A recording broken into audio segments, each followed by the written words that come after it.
Muy buenas tardes a todos. El objetivo de esta sesión es analizar las oportunidades de asesoramiento legal que ofrece la Carta y su impacto en la empresa. Compartimos esta sesión con dos ponentes muy relevantes y referentes del sector. Leticia López-Lapuente, socia de Uría Menéndez y responsable de la práctica de privacidad, y Christoph Steck, director de Políticas Públicas de Telefónica y miembro de destacadas instituciones internacionales. ¿Qué son los derechos digitales? Como todos sabemos, los derechos digitales están de máxima actualidad. ¿A qué nos referimos cuando hablamos de derechos digitales? El concepto engloba los derechos de los ciudadanos en el entorno digital, ya sean derechos fundamentales previstos en la Constitución o derechos de rango ordinario. Algunos dicen que es innecesario promulgar nuevos derechos porque defienden los derechos y libertades son los de siempre. Para estos críticos, una nueva generación de derechos es inútil porque pretenden que nada cambie. Ni la Carta tiene utilidad. Entonces, podríamos acabar ya la sesión de esta tarde e irnos a tomar un café y disfrutar del otoño madrileño. En mi libro Formación y evolución de los derechos digitales he hablado de los derechos digitales, como nueva generación de derechos y en un doble sentido. Primero, para actualizar derechos tradicionales e identificar nuevas facultades en el marco de la sociedad digital. Por ejemplo, como lo ha reconocido el Tribunal Constitucional en su sentencia 58/2018, ocurre el derecho al olvido dentro del derecho fundamental a la protección de datos. Y segundo, para reconocer nuevos derechos fundamentales en sentido genuino en los textos constitucionales. Por ejemplo, sería el caso de nuevos derechos como el acceso universal a Internet, el derecho a la ciberseguridad, un nuevo derecho fundamental a la verdad para luchar contra las noticias falsas o un derecho a la conciliación familiar y laboral. Os voy a dar un ejemplo. Hoy es necesario realizar muchos trámites y gestiones exclusivamente a través de Internet. ¿Lo podemos hacer sin un derecho fundamental que asegure su disponibilidad en todo el territorio de España? Tenemos también un derecho a la seguridad física en el artículo 17 de nuestra Constitución. Entonces, ¿deberíamos tener un derecho a la ciberseguridad? Cuando somos víctimas de un ciberdelito, como un ciberacoso o una estafa, ¿deberíamos tener nuevos mecanismos de protección?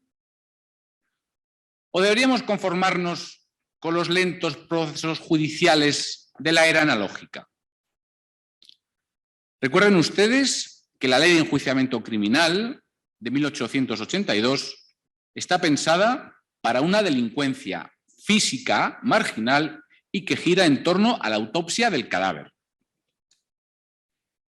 ¿Qué sucede con el derecho a la igualdad con las llamadas personas aumentadas que tienen prótesis o implantes robóticos? Por estas razones creo que la Carta es sumamente importante y a ello me voy a referir brevemente, a nuestra Carta. Como bien sabéis, estamos inmersos en procesos de transformación digital que provocan cambios, nuevos escenarios, oportunidades, conflictos y también desazón en los ciudadanos. La sociedad pide que el derecho se adapte. La sociedad pide constituciones digitales o cartas de derechos digitales. E incluso son propuestas desde organizaciones internacionales o la sociedad civil. Así lo hizo Telefónica en 2018 con su manifiesto por un nuevo pacto digital. En junio de 2020, nuestro gobierno creó un grupo de expertos, al cual pertenezco, para elaborar una carta de derechos digitales para España. Frente a otras iniciativas, la carta ha tenido una larga maduración. Y además, nuestra carta ha podido contar con una doble participación de la ciudadanía. Una, antes de redactarse, mediante una consulta pública previa sobre los aspectos que debería cubrir. Otra, una vez redactado el borrador inicial, se sometió a un trámite de audiencia pública donde recibimos más de 200 alegaciones. El grupo de expertos elevamos al Gobierno el texto en mayo de este año y, tras los cambios introducidos por los ministerios, el Gobierno adoptó oficialmente el texto en junio de 2021. ¿Para qué sirve la Carta? En primer lugar, es un documento de reflexión acerca de los derechos vigentes y los nuevos derechos a reconocer, por ejemplo, en materia de inteligencia artificial o neurociencias. En segundo lugar, es un documento prelegislativo para una reforma del título 10 de la Ley Orgánica de Protección de Datos y Garantía de los Derechos Digitales, que actualmente regula los derechos digitales en España. En tercer lugar, permite impulsar políticas públicas digitales. En cuarto lugar, es un útil instrumento interpretativo de algunos conceptos difusos en la legislación vigente. En quinto lugar, sirve para fomentar por el sector privado códigos de conducta inspirados en los principios del texto. Además, la Carta ofrece retos y oportunidades de implementación en empresas y de asesoramiento legal que mis compañeros de mesa os van a explicar. Por eso, cedo la palabra a Leticia para continuar y quedo a vuestra disposición a las preguntas del coloquio que nos podéis formular aquí y también a través del chat. Muchas gracias por vuestra atención. Muchas gracias, Moisés, y muchas gracias por la invitación a esta mesa a hablar de este tema tan relevante y también a la Escuela de Práctica Jurídica por tenernos aquí. Saludo a todos los que estáis conectados, los que estáis aquí, y paso a hablar y recojo el guante que me has lanzado de las oportunidades para los abogados en ejercicio, los que están estudiando Derecho, que ven como el futuro de su profesión claramente cae por estos derroteros, el mundo digital, la economía digital, el data-driven economy, la economía de los datos. Eso no es un futurible, es algo que existe, que estamos tocando, lo tenemos en nuestro teléfono móvil, lo vemos en la educación de nuestros hijos, está en las empresas, y eso es un impacto social real, existente, que impacta a los ciudadanos, a los derechos de los ciudadanos, pero también impacta en la actividad de las empresas, en cómo tienen que diseñar sus servicios, sus sistemas, sus tecnologías. Y en este marco de realidad, que yo creo que lo que tenemos que hablar es de un marco de absoluta realidad y no de futuribles, aunque hablemos de derechos digitales, bueno, pues se generan un reto para los que estamos intentando ayudar en la interpretación de las normas para que haya una seguridad jurídica necesaria. La seguridad jurídica es necesaria en dos sentidos: seguridad jurídica y confianza de los ciudadanos de que todo lo que van a recibir, servicios, productos, su relación con compañías, con administraciones públicas, va a ser seguro, pero también esa seguridad jurídica, que no nos olvidemos, también para las empresas a la hora de desarrollarse, innovar.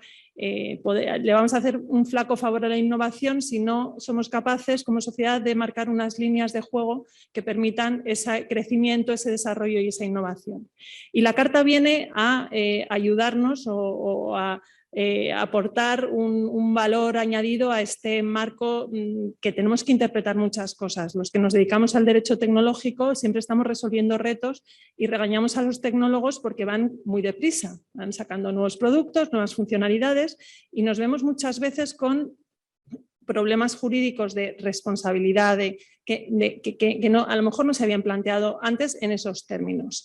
Aquí tenemos dos cuestiones que yo creo que es bueno que valoremos y que ha sido apuntando Moisés, y es: estamos creando nuevos derechos con esta carta y con algunas precedentes normativos al que has hecho referencia en la Ley Orgánica de Protección de Datos y Garantía de Derechos Digitales, el título que se refiere a los derechos digitales, o se está perfilando derechos que existen, que están reconocidos, derechos de la personalidad, derechos económicos, que realmente lo que necesitamos es reinterpretarlos. Y yo creo que la Carta se mueve más en el terreno o claramente dice que estamos en un momento en el que lo que hay que hacer es que los derechos, más que crearlos, es adaptarlos a esta nueva realidad, ¿no? Habla, yo creo que en la exposición de la Carta, de perfilar derechos existentes, porque al final esta Carta no tiene ese valor normativo. Claramente se dice que la Carta y los derechos que aquí encontramos no tienen un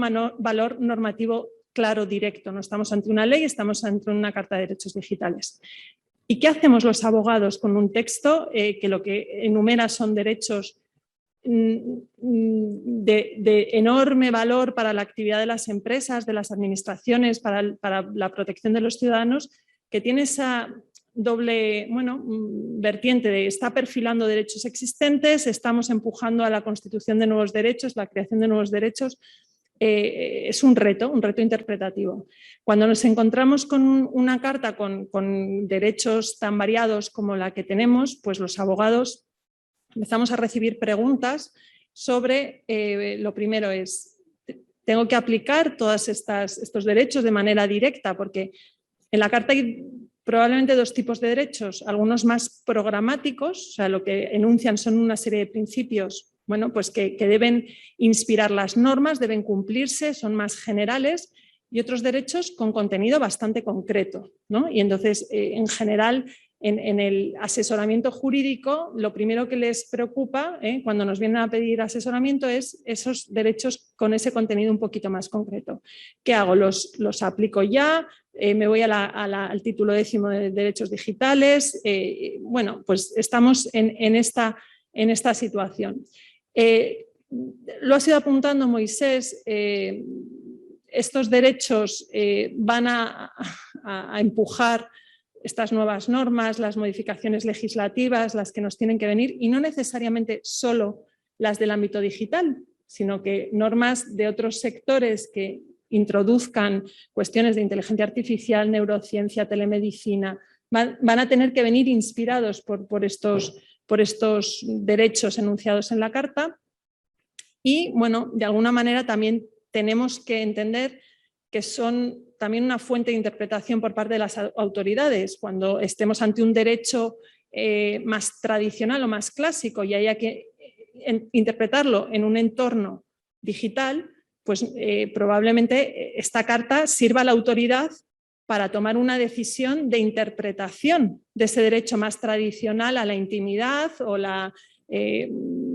derechos puramente económicos, porque lo que pretende la Carta, como apuntabas, es dar esas pautas también interpretativas. Por tanto, tenemos mucho trabajo ante un documento como este. Algunos apuntes quizá más prácticos, es decir, ¿qué está preocupando cuando nos preguntan sobre este documento? Bueno, pues hay principios enunciados que no estaban claramente enunciados antes, como lo que es el cumplimiento desde el diseño. Hay un privacy by design, una privacidad desde el diseño reconocido en el Reglamento General de Protección de Datos, pero ese cumplimiento normativo general desde el diseño es una cosa que no está tan claramente enunciada en normas actuales. Por tanto, se les va a pedir a las empresas, o por lo menos la interpretación va a ser que desde el diseño de cualquiera de sus servicios no solo tengan en cuenta el Reglamento General de Protección de Datos, el Privacy by Design, sino el cumplimiento de los derechos digitales desde el diseño. Y eso les genera un reto y yo creo que hay que empezar a introducir estos derechos digitales desde el principio, desde el inicio de las cadenas productivas en las empresas. Luego hay otros derechos que bueno, pues, generan alguna confusión. Bueno, confusión, es más complicado entender, por ejemplo, los temas de pseudonimización. Cómo pseudonimizas en el acceso a un servicio digital, pues tiene una serie de complicaciones técnicas y eso hay que implementarlo y ver si es viable en determinados servicios. Otros no puede serlo y viendo el enunciado del derecho a que bueno, se permita una pseudonimización de la información de los datos al registro, pues genera en determinados servicios digitales o en determinados servicios más tradicionales, puede generar alguna duda de cómo llevar a cabo esto y es un tema más técnico, más operativo. Hay otros derechos como el derecho a la ciberseguridad, que también hablabas, Moisés, que bueno, pues ahora mismo las normas actuales, la norma de ciber que tenemos, que nos viene de la Unión Europea, no es una normativa que aplique a todos los sectores y a todas las empresas. Es una norma más pensando en sectores esenciales, en infraestructuras críticas. Parece que esa norma ciber que tenemos hoy en día encima de la mesa va más a determinados negocios, sectores o ámbitos del tejido productivo español. En cambio, el derecho a la ciberseguridad en la Carta de Derechos Digitales es un derecho más general, ¿no? Parece que tenemos todos ese derecho frente, ¿no? a exigir ese derecho de la ciberseguridad. Quizá lo más parecido de nuevo lo tenemos en el Reglamento General de Protección de Datos, que exige medidas de seguridad, pero eso cuando hay datos personales, no es un enunciado general. Entonces, empieza a introducir también algunas cosas que, bueno, pues que son nuevas también para las empresas y ya sea vía esa autorregulación o el compliance interno. Bueno, van a tener que empezar a pensar porque nos apunta la carta que estas normas vienen, ¿vale?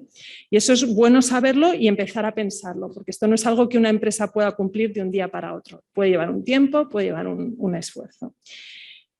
Luego, yo creo que el valor de esta carta también viene de algunos apuntar. Bueno, todos tenemos el derecho a la información, la libertad de expresión, esos sí son derechos clásicos, que sí que se están reinterpretando en el mundo digital porque cambia todo aquí. Opinamos todos, todo el mundo dice, todo el mundo opina, además con seudónimos en vez de con nombres y se ha generado, bueno, pues una serie de problemas jurídicos muy relevantes a partir de esos derechos más clásicos, ¿no? Y se apuntan algunas cosas en la Carta que no habíamos visto escritas en el derecho nacional todavía, como es la diferencia entre hechos y opiniones. Y esto es una cosa que nos da que pensar. Cuando estamos hablando de información, tiene que estar claro qué es un hecho más contrastable que lo que es una pura opinión, porque si no, se está visto y estamos viendo que esa veracidad en la información que nos llega, porque la fuente es más difusa, no sabemos de dónde viene, puede generar nuevos retos. Pues esto que está enunciado en términos de la educación, ¿no? De cómo tienen que ser educados las personas en el mundo digital, bueno, pues apunta algunas cosas bastante novedosas que están siendo, bueno, analizadas y que yo creo que aportan formas de pensar y nuevos retos en las empresas. Y así me podría parar en muchos de los derechos que claramente, bueno, pues nos están generando estas nuevas cuestiones en las que pensar y que no teníamos regulados.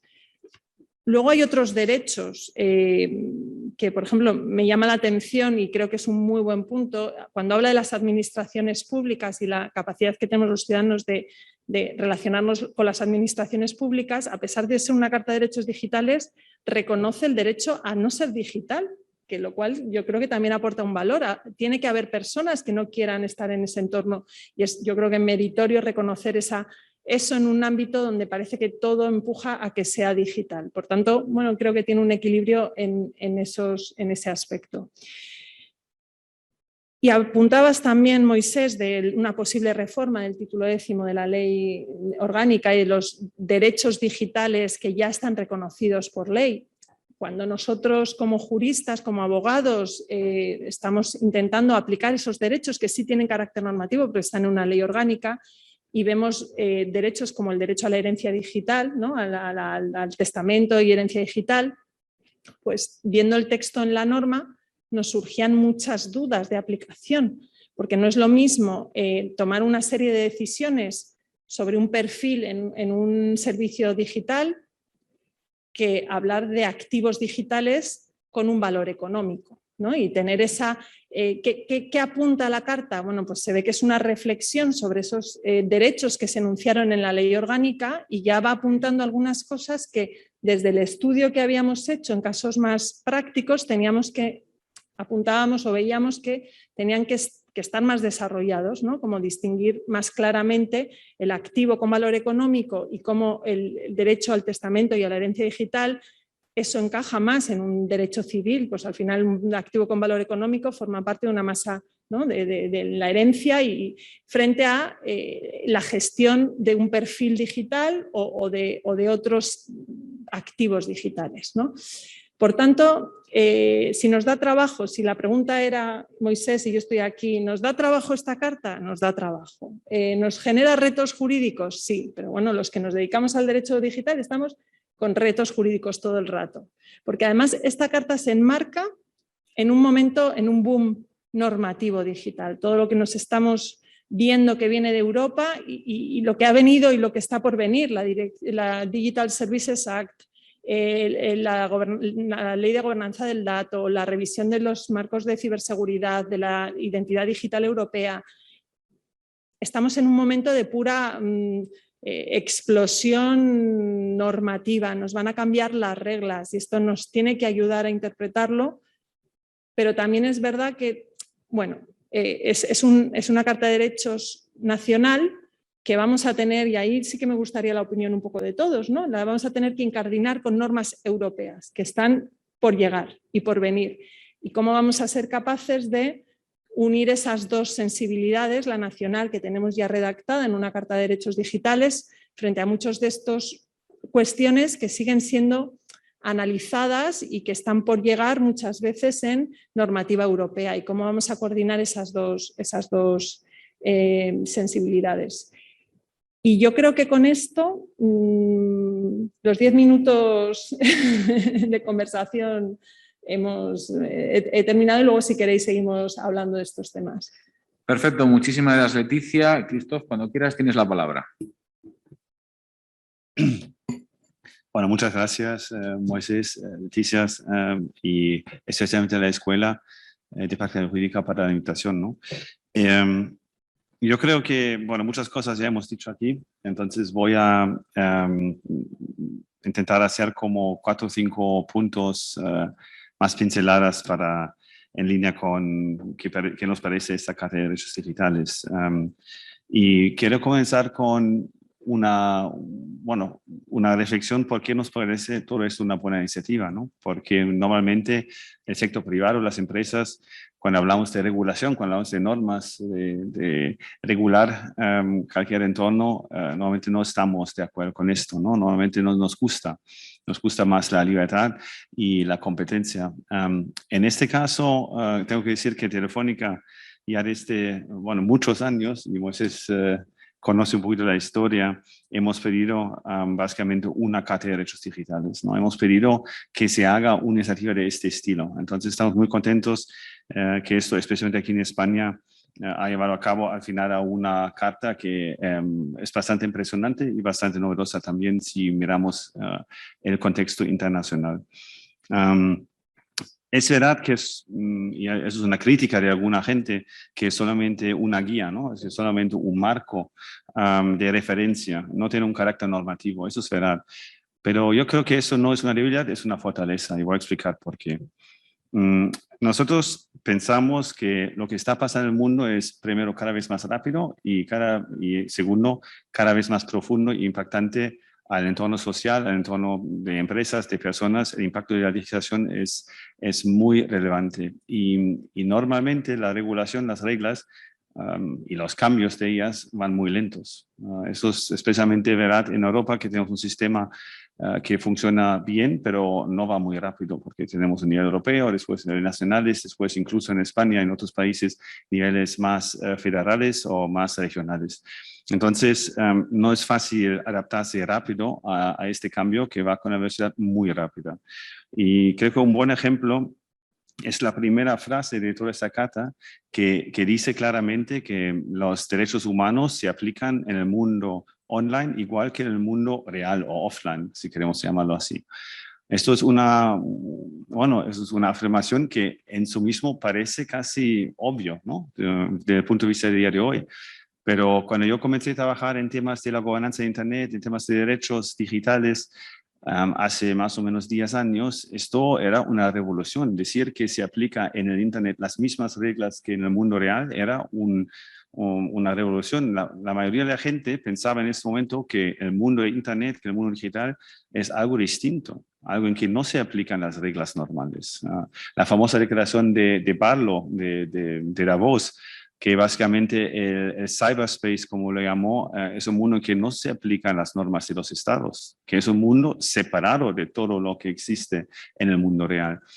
Y yo creo que tenemos que ver esta tendencia para entender a qué hemos llegado en al final poco tiempo a un entendimiento bastante generalizado que sí que se aplican obviamente nuestras normas, nuestros derechos y también la ética y los valores que tenemos detrás de esto en el mundo digital. Eso es muy importante.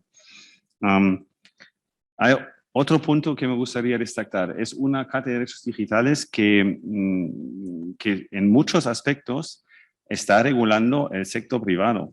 Es que muchas veces, aunque no está formal de esa manera, si miramos a los derechos que están en esta carta, pone limitaciones a empresas privadas. ¿Y por qué es esto? Eso tiene que ver con el hecho que nosotros estamos en el mundo digital y todas las plataformas, desde las infraestructuras, de esos cables submarinos a los servicios digitales, a las plataformas digitales, son todos entornos privados. No son entornos de Estado, en el fondo. Son empresas privadas que están desarrollando y gestionando esos sistemas. Entonces, creo que es interesante también esa reflexión, que vemos una tendencia a imponer, para decirlo de alguna forma, derechos humanos al sector privado y a las empresas. Otra vez, esto es una cosa muy novedosa. Yo también soy abogado, aunque casi he olvidado todo de mis estudios de Alemania, pero la verdad es que solamente en el 2011 un señor que se llama John Ruggie ha definido un sistema, vamos a decir, no ha definido, él ha trabajado en una propuesta para las Naciones Unidas que al final se ha adoptado, que dice que en principio es responsabilidad de las empresas, al menos grandes, de respetar los derechos humanos. Esto es una cosa que históricamente no es nada normal y no estaba nada aceptado en general. Los derechos humanos en la mayoría son un derecho que va contra el Estado y no contra un otro actor privado o en la relación civil, vamos a decirlo así, ¿no? Solamente decir aquí también, como estamos en el momento, que John Ruggie ha fallecido hace muy poco, entonces creo que también hay que reconocer este trabajo realmente profundo que hizo para dejar claro que esto en el mundo hoy no es así, que las empresas privadas tienen la responsabilidad de defender derechos humanos en el mundo. Eso es muy importante. El tercer punto que quería hacer es que, y más o menos Leticia lo hizo ya, entonces voy a ponerlo muy corto, que muchos de estos derechos están vinculados con iniciativas europeas. Hay derechos de estilo de la neutralidad de la red, del acceso a Internet, también de la privacidad y de la protección de datos. Esto está todo regulado en una manera bastante detallada a nivel europeo y implementado obviamente en España como en todos los otros países miembros. Pero también en los derechos que vamos a decir que son novedosos, y creo que Moisés tú has mencionado algunos. Por ejemplo, la inteligencia artificial, donde se pone algunos principios creo que son sensatos y de hecho vienen en muchos casos también de una autorregulación de empresas tecnológicas que están aplicando esos principios éticos ya en el desarrollo de la inteligencia artificial, Pero en general estamos ya trabajando en un reglamento europeo mucho más detallado que va a poner como una casuística mucho más diferenciada entre usos de la inteligencia artificial con alto riesgo y riesgos que son menos claros. Y vamos a tener un tipo de aplicación más balanceado, vamos a decir, que lo que está en el texto aquí. Otro ejemplo, la identidad digital. Un derecho que a mí parece súper interesante y que en sí mismo puede cambiar bastante como conocemos el mundo digital de hoy. Hay un derecho a una identidad digital y otra vez la Unión Europea está trabajando ya en un sistema europeo para implementar esta identidad digital que va a ser además propiedad de cada ciudadano, que no va a ser propiedad de empresas, que va a ser autogestionada, para decirlo de alguna forma. Esto podría en sí mismo cambiar bastante las dinámicas en el mundo digital de hoy. Pero incluso derechos bastante aceptados como la libertad de expresión. Yo creo que lo que está pasando en estos momentos en Bruselas, en los debates del Digital Service Act, va a ser fundamental para definir más preciso cómo vemos las responsabilidades para expresar opiniones y en el mundo digital, ¿no? En plataformas digitales más que nada. Entonces yo creo que vemos que todo esto, y esto es una reflexión del mundo global que es el mundo digital, se está haciendo a nivel europeo. El cuarto punto, a mí me parece muy bien que se ha usado principios bastante generales y no, en algunos casos, no bastante, vamos a decir, detallados. Porque creo que la velocidad otra vez es tan rápido que cada texto muy especializado, muy detallado, se va a quedar obsoleto muy rápido. Yo creo que es una buena idea definir los principios que tienen los valores que queremos en la línea roja que queremos ver y después dejar en muchas ocasiones la implementación de estos derechos después a otras iniciativas normativas o a políticas públicas o lo que hace falta. Creo que es una manera mucho mejor en un mundo que cambia muy rápido de regular. Creo que es más flexible al final. Y voy a terminar con solamente lo que creo que aparte de esto veo como casi los aspectos más interesantes de toda esta Carta de Derechos Digitales. Primero, creo que lo interesante va a ver cómo se va a implementar todo esto, ¿no? Creo que Leticia lo dijo también, es que lo interesante no es que se ha hecho esta carta, que es interesante también, pero lo interesante va a ser ahora ver cómo esto en los próximos años va a influir realmente las normas y las políticas públicas en España. Creo que esto va a ser realmente lo que tenemos que vigilar y tenemos que ser como atento a la implementación de él. Es solo el comienzo, no es el final de algo, es el comienzo de un viaje que creo que va a ser muy largo. El segundo es que el proceso me ha gustado mucho. Creo que en España he visto pocas veces un proceso que era tan abierto, que honestamente el grupo que mencionó Moisés ya estaba bastante abierto, incluía muchísimas voces, además voces diversas. Después existía un proceso con dos procesos públicos para dar opinión. Cada uno podía opinar sobre lo que presentó el grupo de expertos. Yo creo que es realmente un modelo, cómo se podía abrir también más procesos de legislar a todos. En el mundo internacional eso se llama multi-stakeholder, en español no sé qué palabra es, pero es realmente pensar más que deberíamos abrir estos procesos mucho más. Y que me gustó mucho cómo se hizo esto en este caso. También me parece muy interesante, y con ese término, un aspecto pequeño, pero me parece muy interesante, especialmente para empresas, y es la mención de sandboxes que está puesto en el artículo 20. Es un concepto muy interesante porque intenta buscar un espacio que no está regulado, pero supervisado, en que se puede experimentar con tecnologías nuevas. Y creo que eso es un concepto, otra vez, que es muy innovador y creo que es la primera vez que lo veo así, blanco y negro, en España, en un texto, además de esta importancia. Entonces, me gusta mucho que se ha buscado también aquí la innovación un poquito en la regulación, si queremos decirlo así, y se abre esta posibilidad de usar sandboxes en el futuro. futuro para hacer normas que balancean mejor, pues, proteger los derechos con la innovación también y la posibilidad de experimentar por el lado, en la mayoría de los casos, de las empresas privadas. Entonces, con eso lo dejo a las preguntas. Muchas gracias. Muchísimas gracias, Leticia, muchas gracias, Christoph, por vuestras interesantes reflexiones. Y efectivamente tenemos preguntas en el chat. No sé si alguno aquí de los presentes primero nos quiere formular alguna pregunta, alguna reflexión, alguna crítica.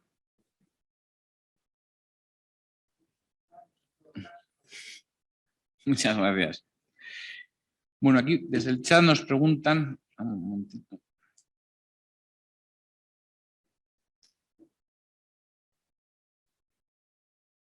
Nos pregunta primero María Jesús sobre el papel de la sociedad civil, sobre dónde se pueden encontrar toda la consulta pública previa a trámite de aportaciones. Esto está publicado en la página web del Ministerio, en el portal de transferencia está toda la documentación, todas las alegaciones, más de 200 organizaciones y personas físicas y jurídicas intervinieron. URIA y Telefónica, de hecho, también presentaron importantes observaciones. Nos pregunta Juan Carlos, con relación a la tecnología de blockchain y el reglamento de IDAS, ¿creéis que los tribunales están preparados para considerar como fuente de prueba legal la información sellada en un bloque de la red blockchain y esta fecha podría equivaler a un sello de tiempo cualificado? Leticia, ¿te animas? Bueno, es una pregunta bastante concreta de interpretación.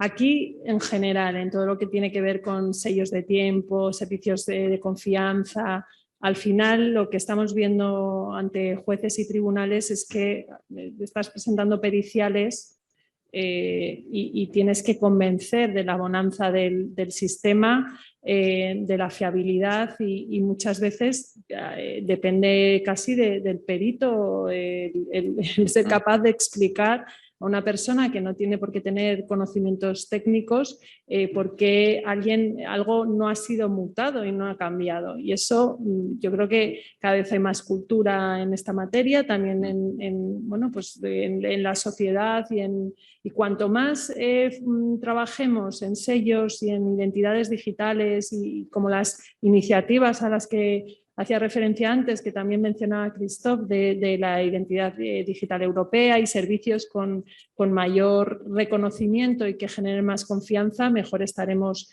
en materia de prueba. Lo mismo pasa con blockchain y al final es una tecnología y tú lo que vas a tener que hacer es acreditar casi como cualquier pericial, porque todo el mundo, ¿no? Pues igual que la pericial de firma manuscrita, o sea, al final tú tienes que convencer, hay algunas asunciones o presunciones de confianza en algunos tipos de servicios, pero al final en tecnología que a lo mejor no está específicamente regulada a esos fines, vas a tener que convencer con una pericial. Yo creo que, si me dices sobre una pincelada aquí, creo que la respuesta corta es no. Creo que más o menos eso es que dijo Leticia, mucho más elegante, pero la respuesta corta es no. La larga es que creo que eso se puede cambiar y de hecho tengo que decir que aquí otra vez España no me parece tan mal. También otra vez con la vista un poquito más internacional. Yo creo que en España, por ejemplo, el Consejo General de Abogacía tiene un curso exactamente sobre temas legales de blockchain y esto es bastante innovador. Esto en Alemania, por ejemplo, no existe, que se está tratando específicamente sobre la educación de los abogados y los jueces incluso también para aplicar esas tecnologías en una manera que es compliant y que es de acuerdo con las normas. Entonces yo creo que es un ámbito fascinante. Creo que diría hoy esto a lo mejor no está ahí, pero también insisto que a nivel europeo esta regulación está casi preparada y va a entrar en vigor en poco. Y de eso estas ideas da un derecho a cada europeo de usar una identidad electrónica en frente de las autoridades e incluso de empresas. Entonces, esto va a dar un derecho adicional, por eso lo mencioné antes, que me parece una idea muy interesante, porque cambia las dinámicas que vemos hoy en el mundo de Internet, que no existe un derecho para usar una identidad que está además gestionado por el propio ciudadano. Muchísimas gracias. Bueno, me van a permitir un momento umbral, porque uno de los libros que he tenido la fortuna de dirigir, Criptoactivos, retos y desafíos normativos, La magistrada Yolanda Ríos explica en un capítulo exactamente cómo aportar estas cuestiones y me remito a ese capítulo y además Leticia y Christoph han dado las claves básicas y fundamentales para aportarlo. Yoga nos hace una interesante pregunta en relación con los principios de seguridad jurídica y legalidad, reserva de ley. ¿Se consideraría necesario la positivación de estos derechos dentro de los ordenamientos jurídicos o es mejor mantenerlos como una forma de soft law para que sean los tribunales quienes delimiten el alcance que sobre estos principios tradicionales? Leticia, Christoph. Sí, bueno, yo creo que lo mencioné un poquito antes en el discurso. A mí me parece bien dejarlo así y tener los principios y no algo más específico. Yo creo que obviamente en algunos casos esto puede ir a los tribunales en algún momento, pero yo creo que casi más, como dijo antes, está pensado como guiar los legisladores, guiar básicamente a la administración pública cuando está actuando. Y insisto, esto tiene que ver con la regulación o normas que se hace, pero también con políticas públicas que pueden apoyar, por ejemplo, en el espacio de educación. Creo que esto sería mucho más importante y a lo mejor es el espacio en que más recorrido tenemos en este momento en España. Yo, por añadir, algunos de los derechos a los que se hace referencia en la Carta tienen un reconocimiento legal ya y el principio de legalidad se cumple, por ejemplo, lo que tiene que ver con los derechos de los empleados, ¿no? en el ámbito laboral, que ya vienen reconocidos en algunas normas, incluyendo ese título de derechos digitales que ya de alguna manera también se plasma en la Carta de Derechos Digitales, reconociendo derechos bastante concretos de los empleados a tener información sobre los sistemas de monitorización, incluso la participación de representantes de trabajadores. Algunos de estos derechos que se ha decidido ya regularlos y que tengan ese principio de legalidad plenamente cumplido porque están en una ley orgánica y algunos ya están reflejados. Por tanto, bueno, yo creo que de nuevo vivimos en un mundo de derechos un poco más programáticos y estoy totalmente de acuerdo con lo que apunta Christoph, de que ser muy, muy específico cuando regulas tecnología se ha probado muchas veces inútil porque la tecnología cuando ya tienes la norma hecha ha cambiado y entonces estar en esos principios o transversalidad es bueno. Y hay algún otro derecho de la Carta que ya está siendo aplicado por jueces y tribunales por ese principio de legalidad y más concreto. Muchísimas gracias. Bueno, es una cuestión efectivamente muy debatida, no solo en el grupo, sino en los ámbitos académicos y en el foro. Yo es verdad que reconozco que algunos de ellos deben reflejarse en la Constitución. Es verdad, como dice Christoph, que los derechos son los mismos, en teoría, en el mundo offline y en el mundo online. En la práctica ya vemos que eso no siempre es así. Pero desde luego, y ya lo apuntaba el preámbulo de la Ley Orgánica de Protección de Datos y Garantía de Derechos Digitales, se está preparando el camino a una futura reforma de la Constitución. Y ahí los temas del debate pues está si reconocer, como decía antes, un posible derecho de acceso fundamental a Internet, qué ocurre con el tema de la conciliación, qué ocurre con el tema de las fake news, etcétera. Son temas que están ahí en el debate y que a medio plazo los constituyentes tendrán que resolver. Nos pregunta también Carlos Fernández una cuestión, si la influencia, si entendemos que la Carta ha influido en el anteproyecto de ley de eficiencia digital de la justicia, que de hecho reconoce unos derechos digitales de los ciudadanos frente a la Administración de Justicia.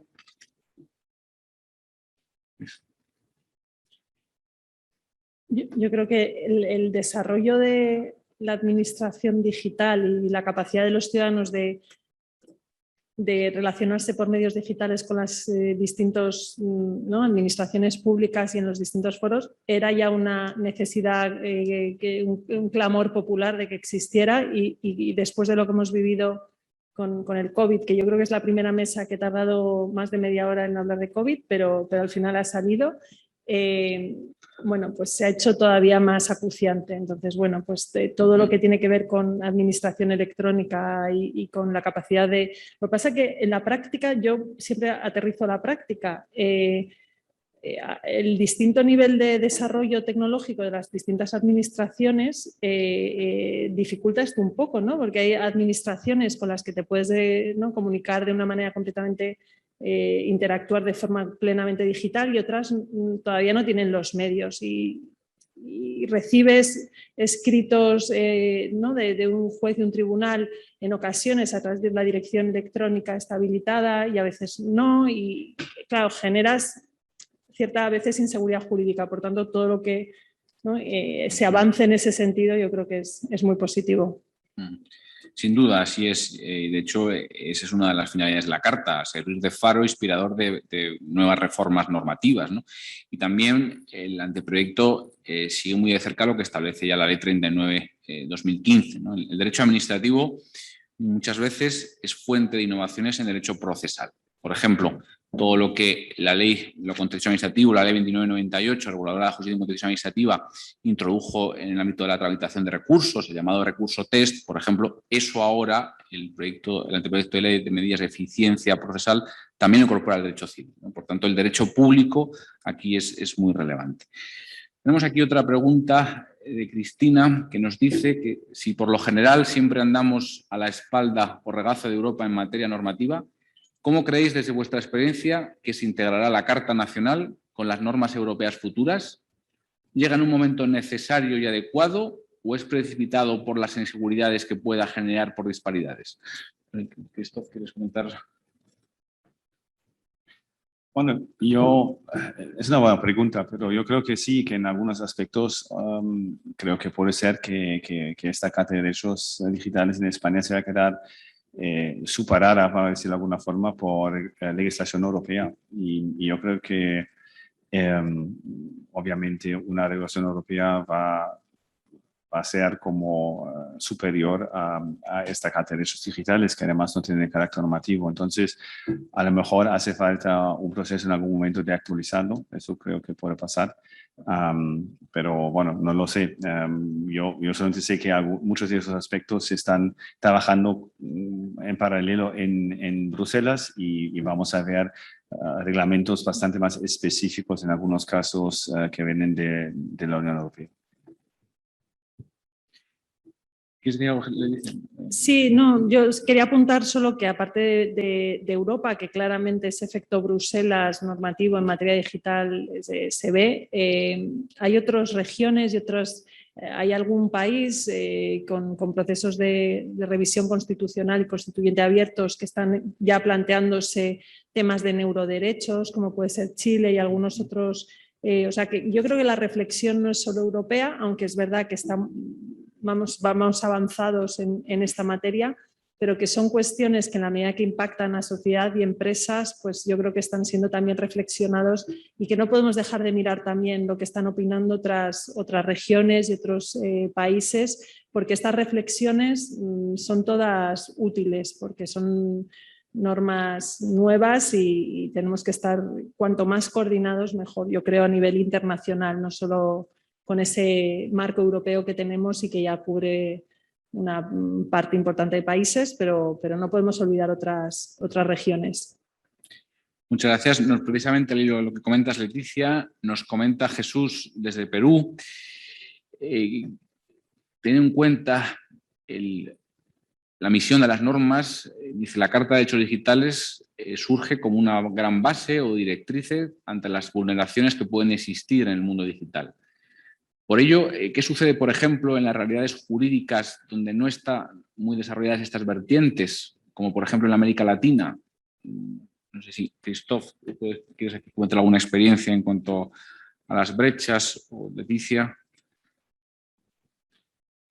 Bueno, yo creo que, si lo entiendo bien, es específicamente sobre las brechas digitales, ¿no? La pregunta, Moisés, ¿es correcto? ¿O es sobre... Sí, ¿cómo puede aplicarse esta carta a otros sistemas jurídicos, como sucede, por ejemplo, en Latinoamérica, ¿no? Para hacer frente a las vulneraciones de derechos allí? Sí, bueno, el primer punto creo que ha mencionado ya Leticia, que obviamente creo que es una iniciativa que va a tener impacto internacional y creo que de hecho está intentado por el gobierno español para tener impacto internacional y europeo, porque en Europa también se está trabajando en paralelo en principios digitales. No estoy seguro que es exactamente una carta de derechos digitales, pero sí algunos principios digitales y la presidencia portuguesa ha presentado, de hecho, hace poco en una declaración de Lisboa, como se llamó, algunos trabajos muy interesantes en este aspecto. Yo creo que todo esto va a influir también en Latinoamérica. De hecho, en Latinoamérica, especialmente en Chile, hay iniciativas que van en esta dirección ya y creo que va a ser un proceso natural. En general, creo que más que a lo mejor, si hablamos de estas brechas digitales, lo que más hace falta es hacer las políticas adecuadas después para cerrar esas brechas. Antes de mencionar ya la educación como una de las brechas fundamentales, obviamente acceso para todos es una brecha que existe, pero también el uso de la conectividad cuando existe, porque en muchos casos vemos que existe una conectividad, pero mucha gente no lo usa. Y la pregunta es ¿por qué? Entonces creo que ahí necesitamos un rango amplio casi de políticas públicas para mejorar este proceso de incluir a todos y no dejar a nadie atrás en ese proceso. Yo solo quería apuntar sobre la pregunta que, bueno, hablamos de posibles vulneraciones de derechos de los ciudadanos. Yo creo que también deberíamos tener en cuenta estas normas como una oportunidad de ayudar en la innovación y crecimiento de las distintas regiones, ¿no? en materia de innovación. Cuanto más seguridad tengamos y pensemos también no solo en poner esa carga, ¿no? a las empresas o tener cuidado en no tildar tecnologías como ya casi con conceptos maliciosos, de esta tecnología es el germen de mal, un poco simplificando las cosas. No, las tecnologías tienen que regularse ahora o más adelante para, bueno, pues para superar algunos retos que generan en la sociedad, pero al final también estamos aquí y tienen que estar también los legisladores ayudando en esa innovación y sobre todo en una suerte de neutralidad también al regular la tecnología, que no caigamos en errores de que consideremos que determinadas tecnologías son perniciosas por sí mismas, cuando en realidad hay que usarlas bien, pero que son fuentes de crecimiento, de beneficios, bienestar, y yo creo que también deberíamos tener estas oportunidades con estas normas. Tenemos tiempo para una última pregunta. ¿Alguien en la sala se anima? Sí.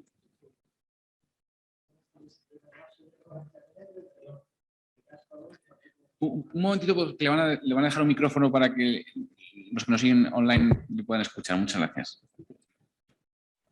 Gracias. Decía que, bueno, que buenas tardes en primer lugar y estaba presentándome muy brevemente. Soy Miguel García Menéndez de la firma Castro Alonso, una pequeña firma de Derecho Digital y Ciberseguridad. Y sí quería, aparte de reiterar la felicitación que hacía a los ponentes hace unos minutos, quería plantear una, no sé si pregunta o al menos sí pedirles una opinión sobre lo siguiente. Creo no estar mal informado si digo que la ONU prepara el inicio de un proceso de negociación en el mes de enero, próximo ya, para elaborar una especie de lo que pudiéramos ver como un sustituto del Convenio de Budapest. Iniciativa parece ser pues apoyada por determinadas naciones, Rusia, China, Corea del Norte, Irán, entre otras. Quizás sospechosas desde una perspectiva, desde unos ojos más occidentales, y de hecho quizás por esas sospechas han salido ya algunas voces un poco reivindicativas en la órbita, como digo, europea, occidental, fundamentalmente de una entidad denominada Cyber Security Tech Accord y otra llamada algo así como el Instituto de la Ciberpaz, el Cyber Peace Institute, donde a través de un manifiesto de reciente publicación abogan por eso, porque se tenga muy presente el aspecto personal y el aspecto de los intereses de las personas en el ámbito de esas nuevas negociaciones, ¿no? Dadas las suspicacias que pueda crear quien lo está promoviendo y demás. La pregunta sería, ¿qué opinan ustedes sobre la posibilidad o la oportunidad que podría tener España como pionera en digamos, acudir a una negociación de este estilo con la Carta de Derechos Digitales debajo del brazo y un poco hacerse valedor de esa posición que apuntaba el señor Steck antes sobre esa posición pionera, ¿no?, de España en el desarrollo de este tipo de iniciativas? Gracias.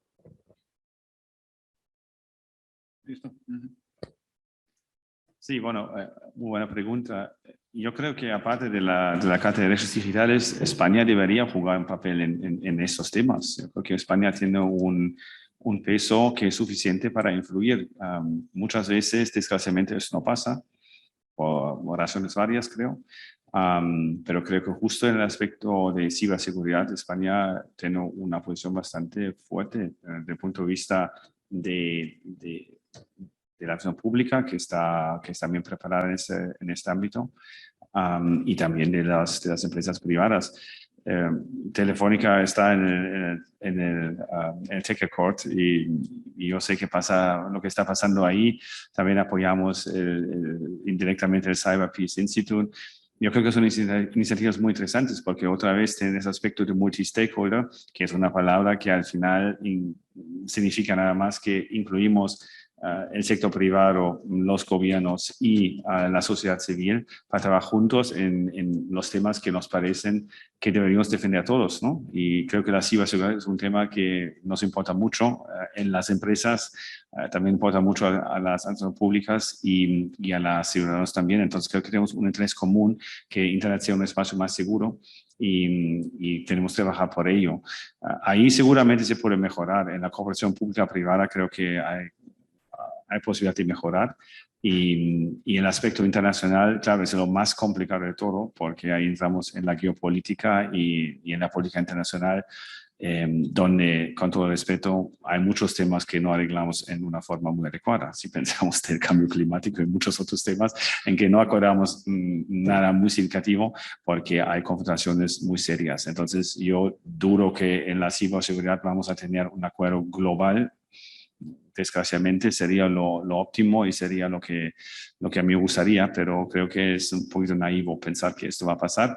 Pero sí creo que podríamos buscar para decir de alguna forma, una alianza, una coalición de países democráticos que a lo mejor pueden ir juntos y podrían definir algunas reglas en este aspecto. Y si juntamos países democráticos en el triángulo atlántico, incluyendo Latinoamérica, y a lo mejor algunos otros países de la India, de Australia y otros. Creo que en Japón, Corea del Sur, creo que llegamos a una cantidad de personas y de países en el mundo que es significativo y se podría hacer mucho más cosas.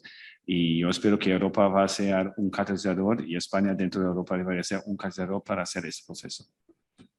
¿Quieres añadir algo, Alicia? Solo que, sin conocer la intención del Gobierno, pero sí que en el plan España Digital 2025, en el que se incardina y ya se apuntaba la aprobación de la Carta de Derechos Digitales, hay un apartado, un punto 10, que es precisamente que habla de derechos digitales.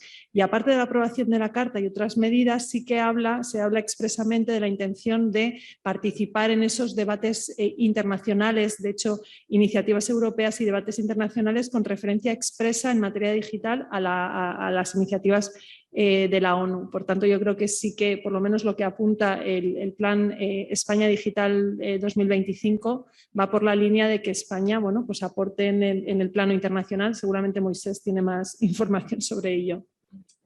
Perfecto. Muchísimas gracias. Ya estamos fuera de tiempo. Yo creo que concluimos aquí. Hemos visto cómo, si bien la Carta no es un texto jurídico, tiene muchas finalidades que hemos analizado siquiera, porque esto nos daría no solo para la sesión de hoy, sino para dedicarle unas cuantas jornadas a todos los temas que han sido apuntados tanto por los ponentes como por las preguntas del público. Me queda simplemente, y no por ello menos importante, agradecer la asistencia al público, presencial y online, desde España y Latinoamérica. Agradecer a los ponentes sus magníficas intervenciones y también a todo el personal de la escuela por el apoyo técnico. Muchísimas gracias y buenas tardes. Muchas gracias.